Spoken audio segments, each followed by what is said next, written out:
Rocket Pack is the most boring of all of the flying stages, and nothing new or interesting happens here. So I'm gonna speed this up a little bit.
As the name for this stage would imply, it is primarily vertical, but we're going to go down real quick first, just because there's some stuff down there we kind of want.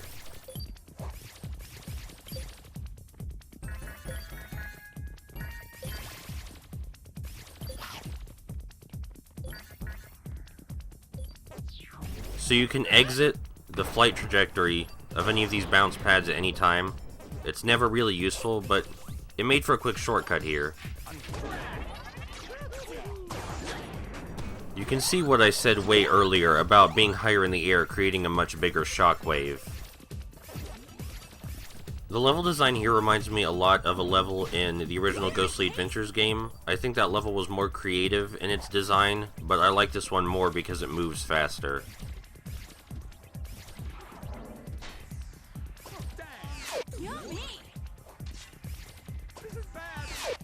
It can be easy to miss the 2-point multipliers back here, which I think was intentional. But there are a whole lot of ghosts here, so many that you can't possibly get them all in one scare. So you really shouldn't try to, or else your point multiplier might run out before you do anything useful with it. I mean, it kinda ran out there anyway, because I wasted too much time with Rubber Pack.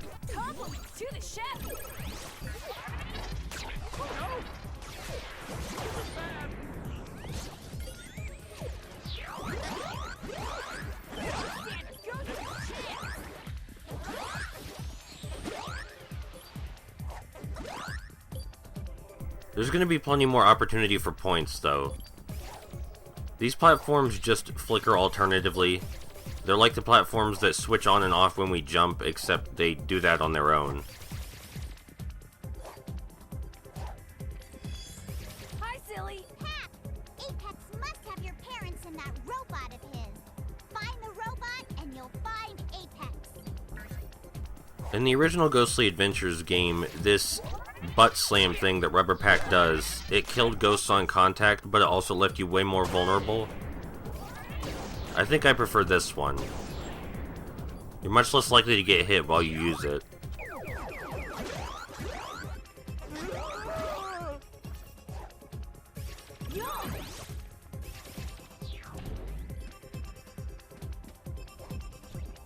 So these bounce pads, when you use them, you're locked into that trajectory. You can't change it, but you can leave it.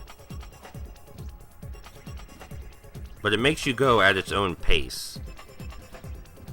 So when we're presented with obstacles in its path, need to be very careful about our timing.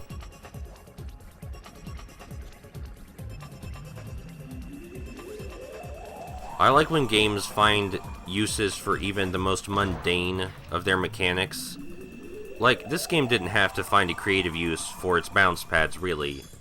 But it did anyway. And I commend it for that.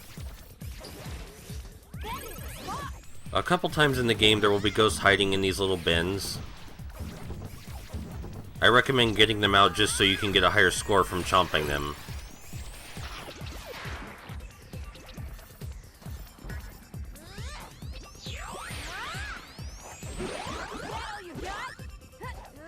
There is a reason I didn't use my scare just now.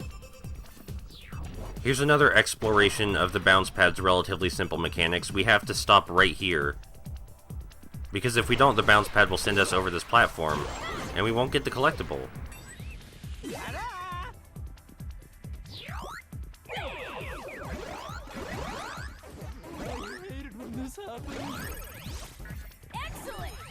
Even though the bounce pad sends you slowly over the platform, it's kind of hilariously easy to miss that platform. You expect it to stop you halfway so you can get off, but it doesn't. You have to do that yourself. It probably wouldn't even occur to you that you can leave the bounce pad's trajectory until that happened to you. So I guess it's kind of cruel, but I think that kind of cruelty is alright. It's kind of humorous.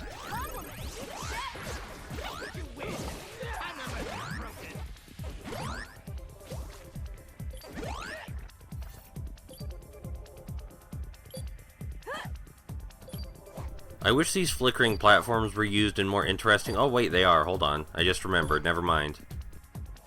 Very tasty. I mean, they're pretty basic, but they do make traversing the environment slightly more thoughtful, and that's appreciated. There's nothing wrong with that.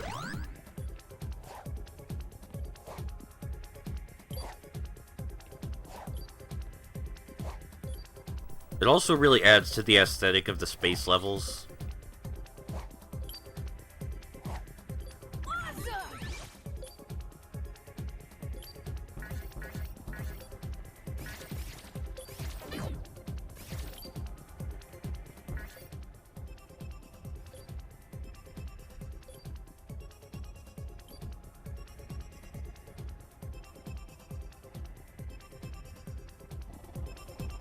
This section is basically about controlled falling by rubbing Pac up against a wall.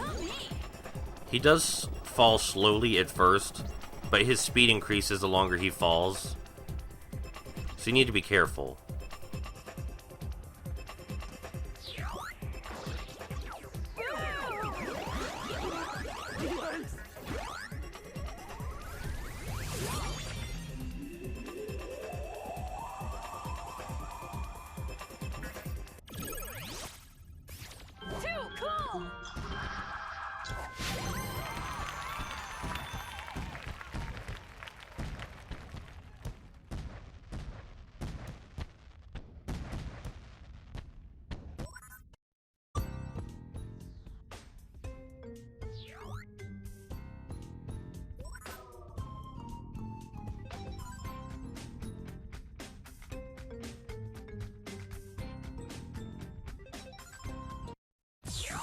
So this game introduces a really cool mechanic, but it also introduces massive slowdown.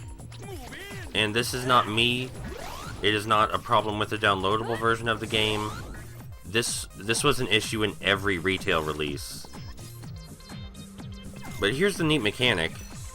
You pull yourself toward those magnet ghosts, and you have to let go at just the right time or else fling yourself into an abyss. Thankfully, you can grab onto the magnet ghost from pretty far away. But, about the slowdown. This world is full of it. And if you bought the PS3 or Xbox 360 versions of this game, this would happen. It's not really a glitch, it's just every version of the game does this. And that's really sad, because this game is pretty good.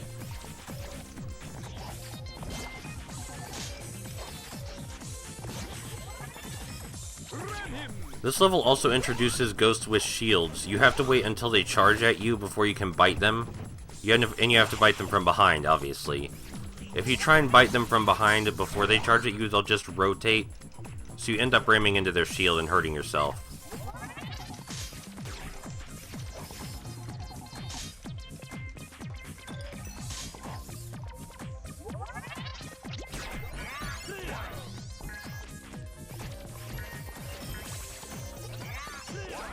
I guess the slowdown makes the fighting easier, I guess.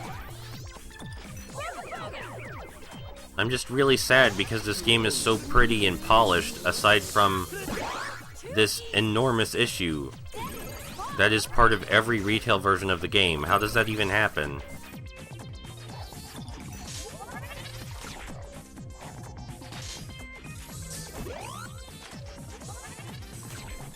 This is the part of the game where they start putting more and more obstacles on the magnet paths for you, making use of the fact that you can only move in 2 dimensions. It's pretty nice.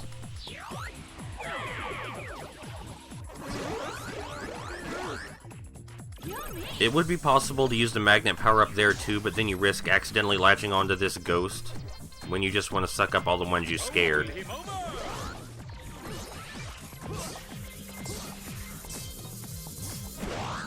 I love the view of... do we call it Pac World? I love the view of Pac World from here.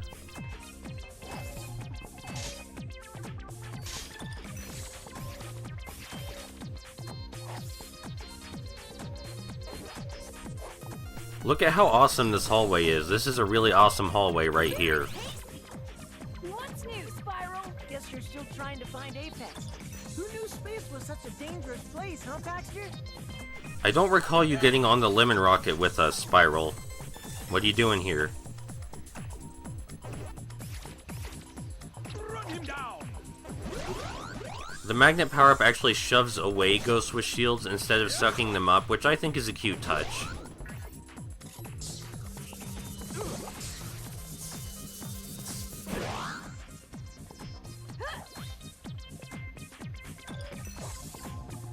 It's the little details of this game that I like so much. If the developers hadn't cared, they wouldn't bother creating so many little details and uses for all the mechanics. But they obviously did care, and I appreciate that, because this game's pretty fun. Except for the part where the game was rushed or something, and there's huge slowdown. I'm not going to blame that on the developers, though. Wait, I just realized I've been saying every retail release of this has this issue. As far as I know, the Wii U version does not for some reason, but the PS3 and Xbox 360 versions do. So if you're the stereotypical child who buys cartoon games for his Nintendo console, then you're fine. I mean, I do that a lot. But I didn't own a Wii U when I bought this. I appreciate that right here they put the purple ghost further back than usual, because regularly you can reach the purple ghost pretty fast, but at least they put obstacles there this time.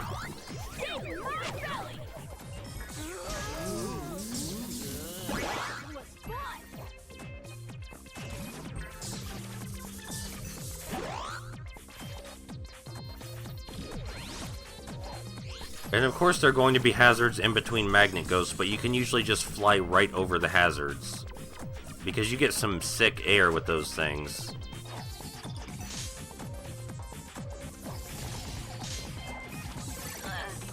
Here is the most nefarious of the magnet traps, the wheel with fire on it, because it constantly chases you around.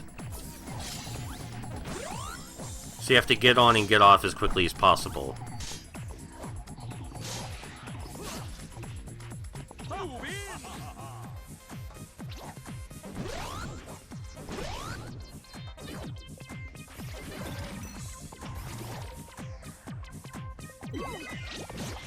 Really, you could probably get the majority of the points for the level right here.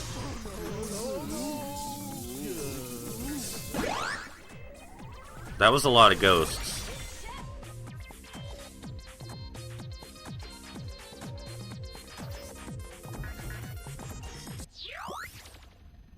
Oh, yeah!